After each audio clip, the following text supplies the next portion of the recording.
નમસ્કાર, વાગી રહ્યો છે બપોરનો 1 અને મધ્યાહન સમાચાર સાથે હું છું સંજીવની। સૌથી પહેલા વાત કરીએ રાહુલ ગાંધીના ગુજરાત પ્રવાસની। રાહુલ ગાંધીને ગુજરાતના નેતાઓને સ્પષ્ટ સૂચના છે કે કોઈ પણ ચૂંટણીમાં પ્રદેશના નેતા ટિકિટ અંગે નિર્ણય નહીં કરી શકે। જિલ્લા અને શહેર પ્રમુખના સહમતિથી જ ઉમેદવારની પસંદગી કરવામાં આવશે।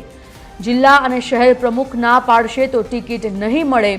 ચૂંટણીલક્ષી નિર્ણય સંગઠનના અભિપ્રાયથી થશે। અમિત ચાવડાએ આ નિવેદન આપ્યું। રાહુલ ગાંધીનો જિલ્લા પ્રમુખ સાથેની બેઠકમાં આ નિર્ણય લેવાયો છે।